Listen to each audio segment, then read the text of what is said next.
on both sides of the ball. You see here their offensive coordinator Clint Kubiak is now the head coach of the Raiders.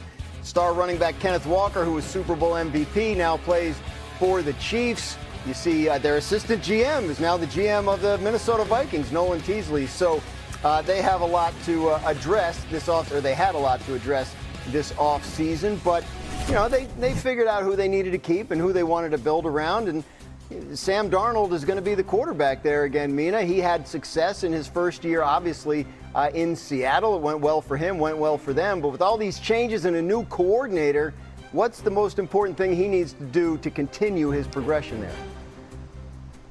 Yeah, I think for Brian Fleury, the new offensive coordinator, the job is something that Clint Kubiak did his best at, but at times it was a little bit up and down in terms of Seattle's offense, and that's keeping Sam Darnold out of 3rd and long. Obviously, that's true of any quarterback. It's harder on 3rd and long, but especially true for Darnold, who on 1st down was a top 10 quarterback in QBR, 8th league-wide. But then on 3rd down, not just 3rd long, he dropped to 26, which was the biggest delta of any quarterback outside of Cam Ward league-wide.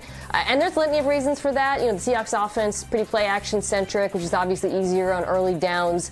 Darnold himself has always been somewhat inconsistent against pressure, which is likely to increase again as the downs go on.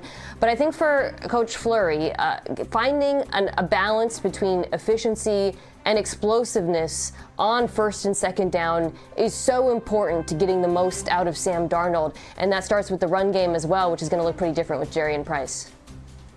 Normally, I would laugh at a nobody believes in us, I have a chip on my shoulder gimmick from a Super Bowl champion. In this case, it is incredibly valid. The Seahawks are on the short list for most disrespected Super Bowl champions of my lifetime. I think the Eli Giants are on that list twice. I think that the Von Miller, Peyton Manning Broncos are on that list. But it feels like the day after the Super Bowl, we started a new conversation about everybody but the Seahawks. And we've glossed over the fact that in the Super Bowl, they had a 50% pressure rate on Drake May, that they hit the ball carrier in the backfield over half the time. One of the best postseason performances in both regards in the history of the NFL. Last year, regular season, 2nd best pass defense per play in the NFL the entire season. Defense, best at limiting explosive plays on the ground. They're an unbelievable team. They didn't lose that much. And the fact that we just moved on from them and started talking about the Rams and all these teams we're going to talk about later is disrespectful to everybody. Having said that, I'm picking the Rams to win the NFC. It's going to be hard to move on from Seattle because they're going to be just fine offensively. I did make some calls before I came to the show, a little bit of intel on Seattle. More motions and shifts in the offense. They will have that with Brian Fleury. I'm told that Sam Darnold's really comfortable with that. Rashid Shaheed, we know he's fast. Yeah. He had a major spring, I was told. He and Sam Darnold hitting it off. They're going to give him more. Some of those routes you saw that Jackson Smith and Jigba was running so well last year, he'll still do this, but they're going to give more short to intermediate stuff, too, to Rashid Shaheed. He's going to be a big-time player for them. They feel comfortable. Those tight ends are going to be moving all around with the motion that they're going to be doing. That's the thing. We talk about who they lost, but they made a point to keep certain guys, Rashid Shaheed among them. Seahawks veterans report to training camp exactly 4 weeks from today on July 24th. That just feels sooner than I expected it to. Let's get to some top stories around the NFL as we get closer to training camps. Jeremy, what do you got in that notebook? Let's start with Brandon Ayuk, who will probably post an IG story at some point in the next 20 to 30 seconds as I'm posting this here, but he has not applied for reinstatement because he's on the left squad list for the 49ers. He has to send a formal letter to Commissioner Goodell. Hasn't happened as far as I know. Hasn't got any clarity as to when he's going to be cut or traded, released, whatever, but teams consider him untradeable at this point. So he wants to go to Washington. That's clear. I'm told the Commanders are going to wait to sign any receiver. Bijan Robinson, he's going to be the next name most likely to crack the bank at running back. The Atlanta Falcons are paying players right now. Drake London paid. Kyle Pitts paid. Robinson, they hope to pay. They're motivated. No deal imminent yet, but they have been talking. Watch for Jahmyr Gibbs in Detroit, too. There's going to be some major money spent for guys who could be making over $20 million per year in that market when it's all said and done. And then finally, you have quarterbacks getting healthy. You see Bo Nix there. Several guys were beat up this spring, coming back from injuries. Daniel Jones, you see him on the Achilles tear. I'm told he expects to be doing 11-man work when they get back to camp. Bo Nix, Denver expects him to be full go when they get back to camp in late July. You see Patrick Mahomes, that's a little more fluid just because of the severity of that injury, but They are leaning into him potentially playing week 1. He's progressed really well, so I wouldn't put anything past him as far as what he can handle when they report to camp. Mahomes would like to get the Chiefs back to the Super Bowl. Of course, the last time they played in the Super Bowl, they lost to the Eagles, and who had a monster defense at that point. They've changed a lot on the defensive side of the ball, have the Eagles, since that time. And since last season ended, in fact, Jalen Phillips and Nakobe Dean are gone. They traded for pass rusher Jonathan Grenard. So a little turnover there on that side of the ball, but all-pro linebacker Zach Bond is still there, and he recently spoke about his expectations for Vic Fangio's new-look defense as they head into 2026. I feel like he's taking things to the next level this year in terms of he knows we're comfortable, and we know our scheme, and what he knows us, and he knows what we're capable of. Even within his own scheme, he continues to develop and tweak and change, and that's what Vic is. He's a hard-nosed, old-school football coach that if you're willing to learn and listen to what he has to say, it could be really good for you, and I think it's been really good for this defense. Kevin, we've talked so much this offseason about the Eagles' offense. Yep. A.J. Brown getting traded, is Jalen Hurts on the hot seat, et cetera, et cetera. Not much focus on the defense. Do you agree with what Zach Bond had to say about it? Absolutely. They're one of the highest floor units in the entire league. Bond himself, one of the most productive off-ball linebackers there is in this league. Quinyon Mitchell, one of the best cornerbacks, period. Last year, best separation from receivers in all of football, lowest catch rate for receivers in all of football when he was the closest defender. So you're seeing Vic Fangio, who, by the way, invented modern defense. He's still there with a bunch of talented guys. The one guy I'd like to see a little more from, Jalen Carter last year.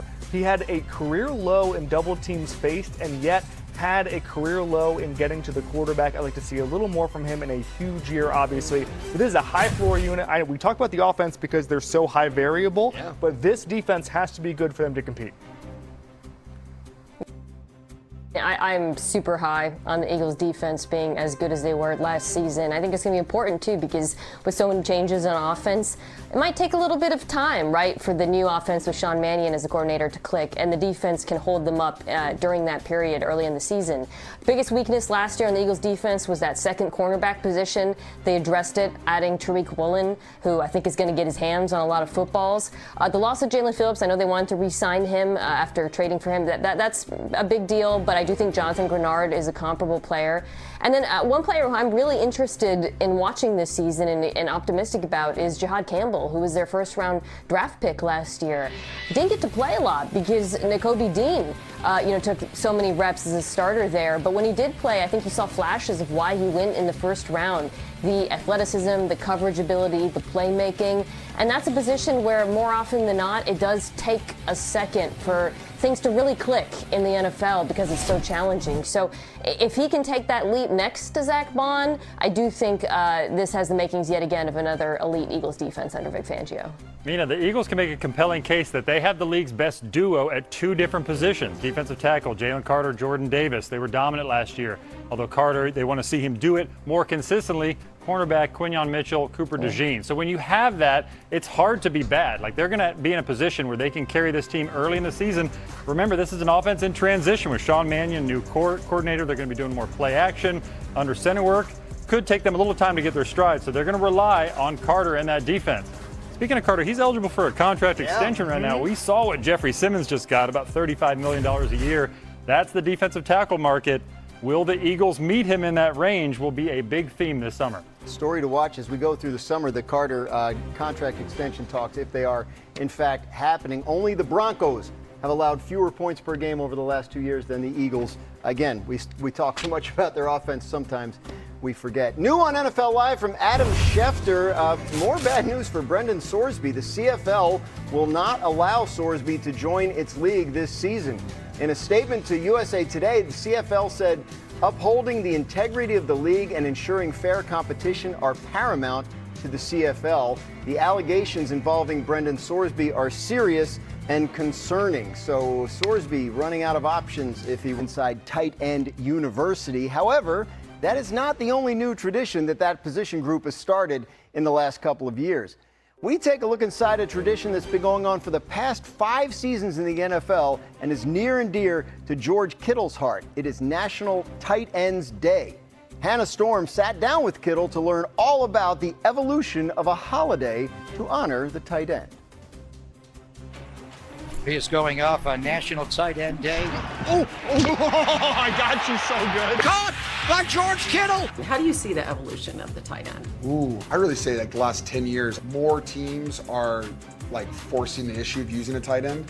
If you look at every team that's played in the Super Bowl, let alone win it, they've all had like elite tight ends playing for them. You had Gronk do it for the Patriots for a long time, Travis done with the Chiefs. Teams are like, oh wow, these tight ends are making big plays. Why don't we just put emphasis on our tight end position? So now you see elite tight ends all over the field, all over the league, which is pretty sick. As an all-pro tight end, and then know what the position is. Sick. As an all-pro tight end, and then know what the position Yes. is today. How do you view that evolution? I look at it like the last 10, 15 years, like, because when I was growing up, you saw fantastic tight ends. They kind of took the tight end position from a 6 offensive lineman to a guy who could kind of do it all. Jeremy Shockey, who's like the first trailblazer, like a crazy guy playing football. When people saw Gronk and the success that he had, teams were like, I got to find the next Gronk. You want one guy on this football team to get the ball. You want George Kittle. That was sick. Know your role and shut your mouth. All right, build me the perfect tight end, and you have to be included in this. Okay, so cool. we're talking like route running, best hands, like the whole thing. Let's see. I go route running. I'm going to take Trav just because if you take his route running, then maybe you get the Chiefs offense where he can do anything that he wants to do, which is really fun to watch. Blocking, I'm going to take my guy Josh Oliver with the Vikings because he's a sturdy human being. I'm going to take myself for speed because I'm still very fast. Hands, I'm going to go Trey McBride.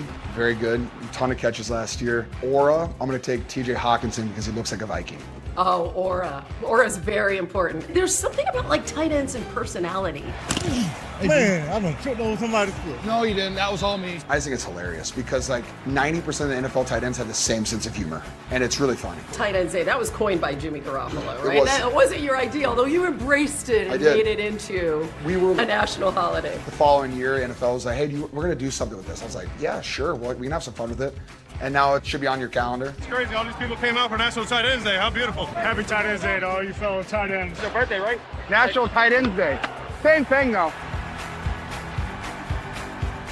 The tight ends are actually producing more than ever before, and league-wide, the position combined for the most receptions last year in any season of all time by tight ends. Also, there were more than 1,800 plays run with at least 3 tight ends on the field last season. That's the most in any season since we've been tracking that since 2007. So here's more from Kittle on where he hopes the tight end position can go from here. I want to help guys because I want the tight end position to continue to grow. And I think in the last several years, you've seen more tight ends go to the 12 personnel, 2 tight ends, and the 13 personnel like the Rams do with 3 tight ends and have a ton of success with it because every time you have a really good tight end on your roster, you have a great team. And when you have multiple good tight ends on your roster, you have a playoff team. So, Mina, Kittle's talking about a trend. Do you see this as a trend that continues with this tight end usage in the NFL? Yeah. Absolutely. I mean, we've been talking about this now for a couple of years, really, on NFL Live, focused on it at the beginning of last season. And the reasons have a lot to do with how football has evolved going back 5-10 years. You know, if you go back further to 2017, 18, 19 or so, as offenses were airing it all over the field, defenses got lighter in response. And then in response to that trend, something we've seen more recently is offenses going a bit heavier, putting tight ends on the field, running the football, and then when defenses have to play left-handed and put an extra linebacker on the field, throwing on them and hitting explosives the way the Rams and Seahawks, for example, did so effectively. So all of this definitely I expect to continue, but I would say this. You can't just say, okay, let's put multiple tight ends on the field and we're going to be the Rams. One, you don't have Sean McVay, obviously, and Matthew Stafford, but also you have to have certain archetypes of tight end to create the sort of conflicts I talked about. When you look at the 4 teams that used 13 personnel the most effectively last year, 3 tight ends, the Rams are obviously up there, the Ravens, the Bills, and the Steelers, actually, and in terms of EPA per play. And when you look at all of those teams, they all have different types of tight ends. They all have really effective blocking tight ends. The Rams have Colby Parkinson, Tyler Higbee. The Ravens had Charlie Kolar. Mark Andrews is an all-around tight end. The Steelers have Darnell Washington, who's basically an offensive lineman. The Bills